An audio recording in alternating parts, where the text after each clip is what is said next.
नमस्कार मित्रांनो. नमस्कार. मी एस चव्हाण. मी हंसराज शेंडे, अध्यक्ष समाज क्रांती आघाडी. सरांना मी काही प्रश्न विचारणार आहे आणि ते आपल्या अनुभवातून या समाजासाठी काय योग्य आहे याचा विचार करून त्या प्रश्नांची उत्तरं देतील आणि सल्लेसुद्धा देतील आपल्याला. मी सरांना आधी हा प्रश्न विचारतो की सर, सध्याचे राजकारण कुठे चालले, कुठे घेऊन गेले हे लोक आमच्या महाराष्ट्राला, सर सांगतील. सांगा सर. अतिशय सुंदर प्रश्न विचारला सर आपण चव्हाण सर. आणि सध्याचे राजकारणाची परिस्थिती जर पाहता असं दिसते की 1952ची पहिली जी निवडणूक झाली हां आणि आता 2024ची आली, तर यामध्ये आम्ही असं पाहतो आहे की आजच्या स्थितीवर बोलूया आपण. हो.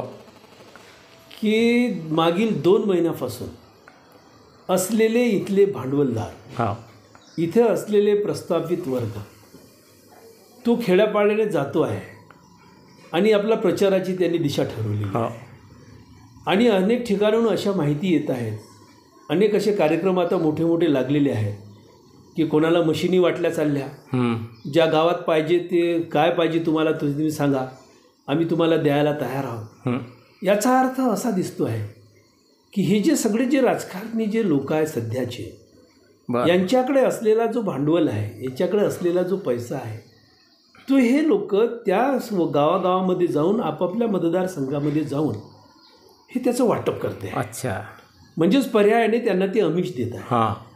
आता असा एक नाही आहे, असे अनेक लोक वाटण करत आहेत, वाटप सुरू आहे. म्हणजेच नेता दिखाता है नोट और मांगता है वोट. यस. चुनकर आने के बाद में अपने अरमानों को पहुंचाता है चोट, असंच सरांना म्हणायचं आहे. म्हणजे आता हां हे महिना 2 महिने फिरतील, हां इलेक्शनपर्यंत फिरतील, हां 5 वर्षानंतर तुम्हाला दिसणार नाही.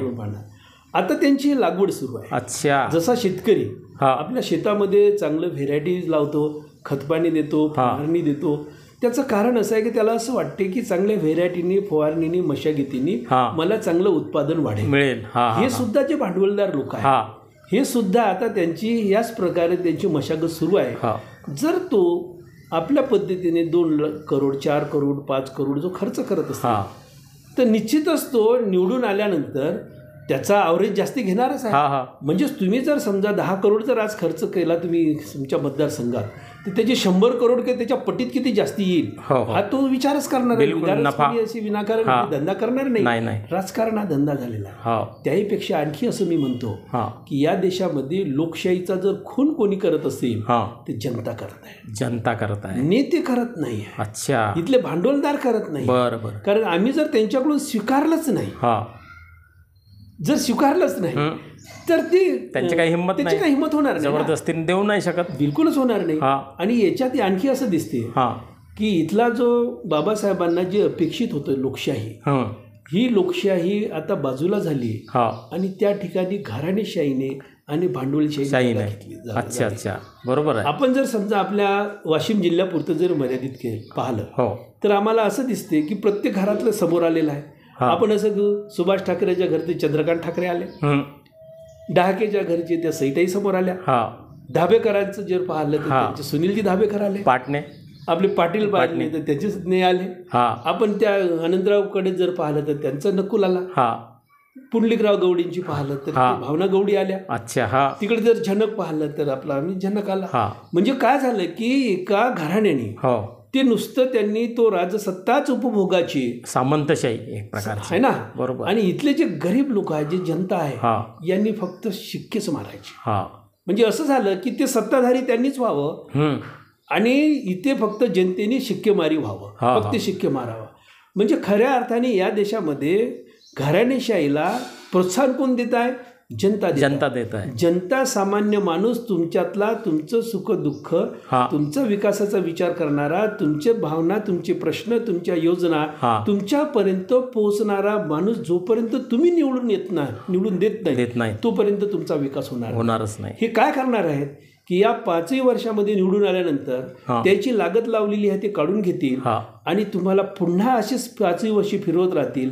आम्ही घराणेशाहीला शिक्के मारतो आहे, लोकशाहीला शिक्के नाही मारत, ही शोकांतिका आहे. बाबासाहेब म्हणतात की या देशातला माणसाचा विकास करण्यासाठी या देशातल्या तुमच्या तळमळीचा तुमचाच तुम्ही प्रतिनिधी नेमला पाहिजे. परंतु आम्ही ते न करता आम्ही या घराणेशाहीला करतो आहे आणि इथे जे लोक येऊन पैसे वाटप करतायत म्हणजेच लोकशाहीची जागा आता भांडवलदार. मग भांडवलदारांनी जर घेतली तर लोकशाही नष्ट करणारे, लोकशाही संपवणारे आम्हीच आहो ना. जर समजा या देशातील लोकांना खऱ्या अर्थाने त्यांचा विकास, त्यांच्या पिढीचा विकास जर पाहिजे असेल, आज काय होईल की जर समजा या भांडवलदारांना इथल्या असलेल्या घराणेशाहीला जर तुम्ही प्रोत्साहन दिले तर तुमचा तो कोणत्याही प्रकारे विकास करणार नाही. आम्ही पाहतो आहे की 10 वर्षाच्या कालखंडामध्ये आता जे सरकार आलं होतं BJPचं सरकार, आणि 10 वर्षामध्ये ते स्पष्ट म्हणत होते की दर वर्षाला आम्ही 2 करोड आम्ही काय रोजगार देऊ. 10 वर्षात 20 करोड जर झाले असते तर आमचा असलेला बेरोजगार तरुण आज आत्महत्या करत नसता. इथला असलेला आमच्या अकोल्याचा पोरगा UPSC मध्ये तो पास झाला होता आणि त्याला ऑर्डरची वाट पाहून राहिला होता, त्याची ऑर्डर आली नाही, बॅकडोअरने भरल्या गेलेला आहे सेक्रेटरीच्या पदी, हे आपण पाहतो आहे. त्या पोराने आत्महत्या केली. असे अनेक पोरं आहेत की जे मेहनत करतात, आपली संपूर्ण ताकद लावतात आणि जिद्दीने स्पर्धेमध्ये समोर येतात, प्रथम क्रमांक कमावतात. अशा लेकरांना जर आमची आत्महत्या करावं लागत असेल तर याला जबाबदार आम्ही आहोत. म्हणून जोपर्यंत आम्ही इथली घराणेशाही आणि भांडवलदारशाही नाकारत नाही तोपर्यंत या देशामध्ये खऱ्या अर्थाने या देशातील अपेक्षित असलेल्या लोकांना लोकशाही नांदणार नाही, असं मला या ठिकाणी या सध्याच्या राजकारणाविषयी म्हणते. म्हणून आता राजकारण करायचं असेल तर घराणेशाही नाकारा आणि सामान्य माणसाला, तुमच्या हक्काच्या माणसाला निवडून द्या. कारण की TV उघडली तर असं दिसते महायुती महाविकासला शिवाय देते, महाविकास आघाडी महायुतीला शिवाय देते. याची फक्त लढाई जी आहे, याची खुर्चीसाठी लढाई आहे, याची सत्तेसाठी लढाई आहे. तुमच्या प्रश्नाची काही घेणं देणं नाही. म्हणून तुमच्या प्रश्नाचं ज्याला घेणं देणं आहे अशा लोकांनाच तुम्ही आता सत्तेमध्ये पाठवा. ही जबाबदारी आता जनतेची आहे असं मला सांगावंसं वाटते. बरोबर आहे सर. कवी विठ्ठल वाघ यांनी म्हटलं होतं एका ठिकाणी आपल्या कवितेत की आम्ही मेंढरं कोणी यावं हाक लावं, 5 वर्षाच्या बोलीनं होतो आमचा लिलाव. हे अगदी बरोबर आहे सर. अगदी मार्मिक सल्ला दिला आपण. आणि शेवटी बहुजन समाजासाठी आपला काय सल्ला आहे हे आपण थोडक्यात सांगावे. मी बहुजन समाजाला एक विनंती करतो.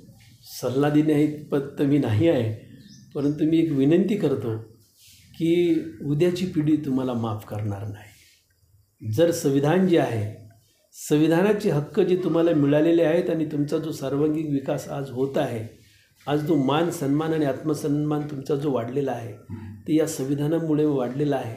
म्हणून मी असं म्हणतो की जर समजा बाबासाहेब म्हणतात की शिकल्यामुळे आम्ही पाहतो आहे की या देशातली उत्तुंग भरारी आम्ही शिक्षणाने घेतलेली आहे. हा मूलमंत्र बाबासाहेबांनी दिलेला होता. तसाच बाबासाहेबांचा दुसरा मंत्र आहे की जा तुमच्या घराघरात लिहून ठेवा, तुम्हाला शासन करती जमात बनायचं आहे. आता आम्ही बहुजनांनी सगळ्यांनी ठरवलं पाहिजे की आम्हाला शासन करती जमात व्हायची आहे. आम्ही जातीपातीच्या राजकारणात नाही पडायचं नाही. आम्हाला काय पाहिजे, आमचा विकास पाहिजे. आमच्या पिढीचं संरक्षण मला उद्याचं करायचं आहे आणि माझ्या पिढीचे, माझ्या लेकरांच्यासाठी जर मी जीव लावून त्याच्याशी काम करत असेल आणि त्याचंच जर भवितव्य उद्या अंधकार जर असेल तर माझीच पिढी, माझाच मुलगा मला उद्या माफ करणार नाही. म्हणून माझं असं एक हे असेल, विनंती असेल इथल्या संपूर्ण बहुजन समाजाला की तुम्ही संविधानाच्या दिशेने चाला. तुमचा नेता तुमच्यातला निवडा. कोणीही तुमचा भलं करण्यासाठी नाही आहे. युती त्याची युती आहे, व्यापार सुरू आहे, त्यांचा व्यापार सुरू आहे, त्याचा धंदा सुरू आहे, त्याची घराणेशाही सुरू आहे. घराणेशाहीला लाथाळा आणि तुमचा विकास तुम्ही स्वीकारा असा सल्ला मला त्यांना द्यावा असेल. आणि मध्येच एक एक्स्ट्रा विचारतो सर की शिक्षणाला महत्त्व देत आहे का सध्याचे राजकारणी लोक?